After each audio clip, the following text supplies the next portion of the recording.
अहिंसा परमो धर्म की, महावीर भगवान की।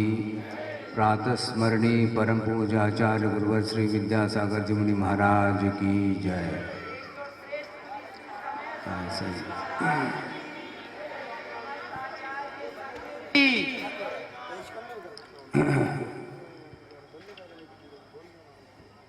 आज का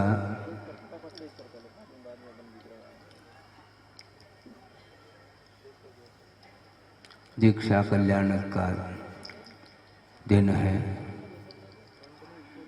मध्याह्न में विशेष रूप से विभिन्न प्रकार की क्रियाओं के माध्यम से प्रभु को किस प्रकार वैराग्य होता है, वो सारा सारा दृश्य आपको देखने को मिलेगा। एक दोहा के माध्यम से इस विषय को पूर्ण कर रहा हूँ। समय बहुत अल्प है।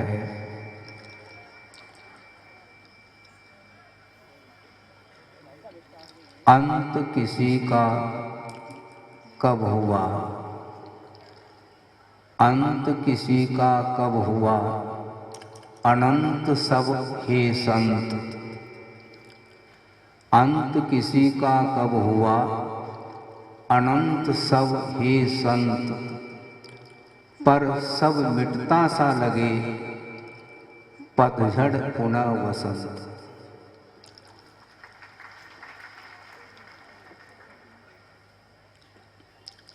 गुरुदेव बार बार संबोधित करते हैं श्रावक समाज को भी और श्रवण समाज को। बार बार इसलिए कहना पड़ता है कि निरंतर चिंतन की धारा जब तक नहीं चलेगी तब तक वस्तु का स्वरूप सामने नहीं आता। प्रति समय पदार्थ मिटता सा लगता है, मिटता नहीं। वो वस्तु की विवक्षा से, द्रव्य दृष्टि से वस्तु अपने आप में कायम रहता है, अविनश्वर रहता है, किंतु पर्याय विशेष की ओर दृष्टि जब जाती है तो वह पर्याय की विवक्षा में द्रव्य मिटता सा नजर आता है।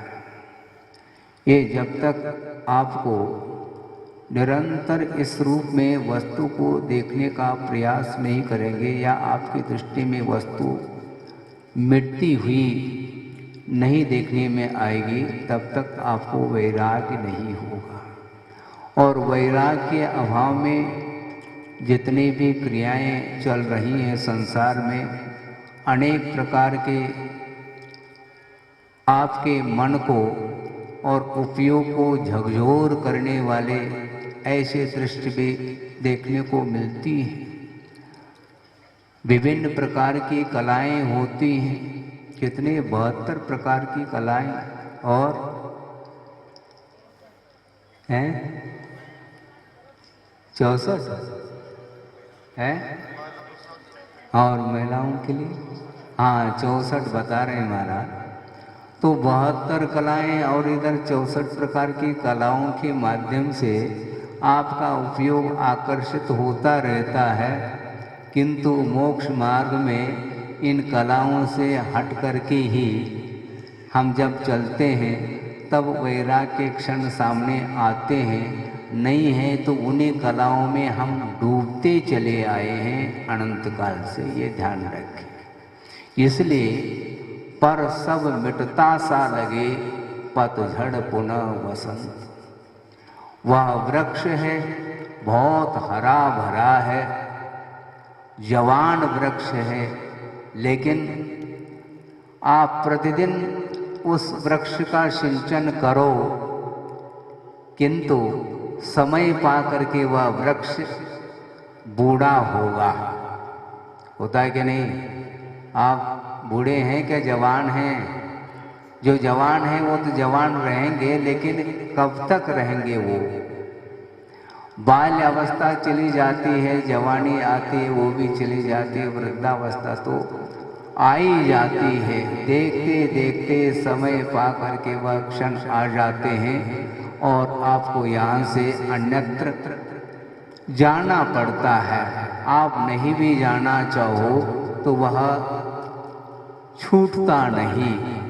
कर्म का उदय आता है, क्योंकि बंद आपने किया है, और समय पा करके जब उदय आता है तो जिस गति का आपने बंद किया है वहाँ पर जा कर के फलानुभूति करने के लिए आप रवाना हो जाते हैं।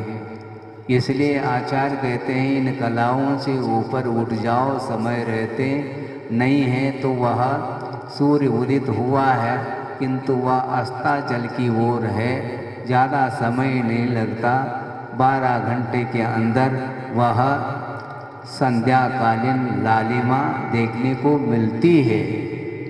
प्रातःकालीन भी लालिमा देखने को मिलती है और संध्याकालीन भी लालिमा देखने को मिलती है।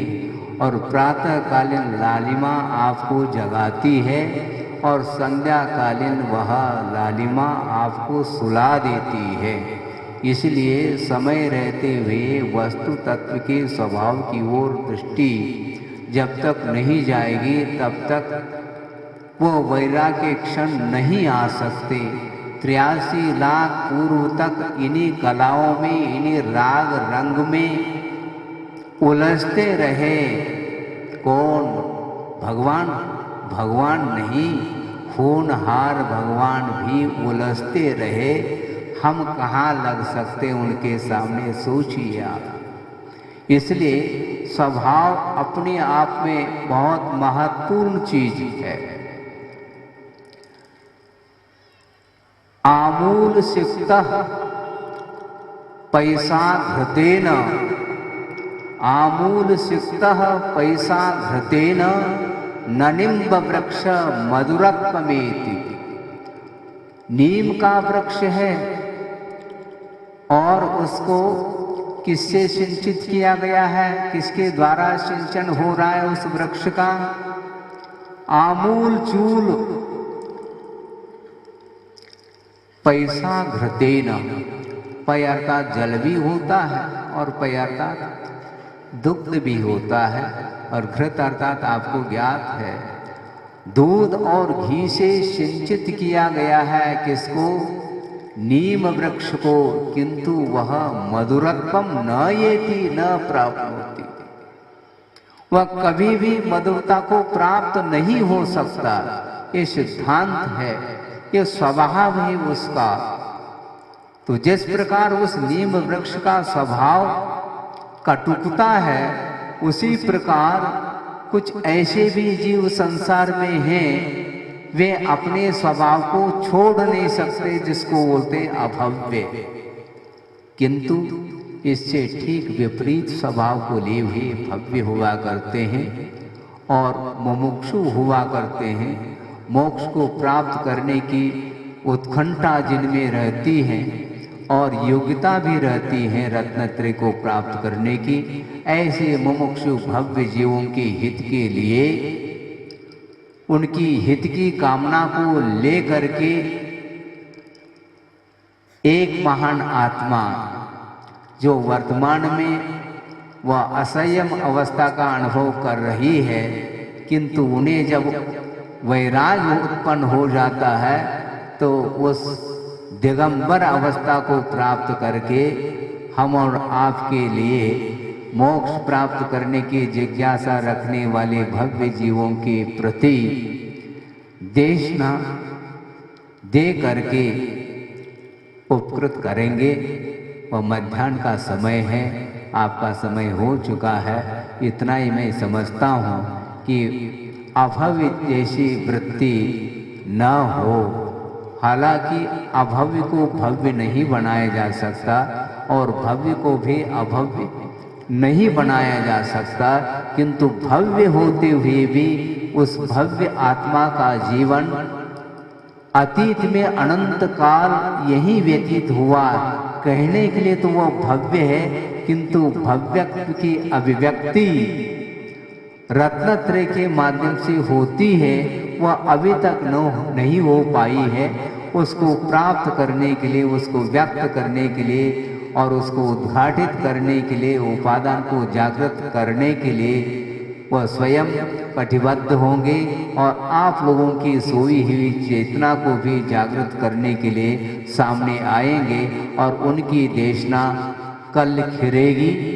आज दीक्षित होंगे और कल उन्हें केवल ज्ञान मध्याह्न में होगा और उस केवल ज्ञान के माध्यम से चराचर वस्तुओं का अवलोकन करते हुए उनका क्या स्वरूप होता है, उस स्वरूप की ओर दृष्टि डालने के लिए उनकी देशना मध्याह्न में घिरेगी।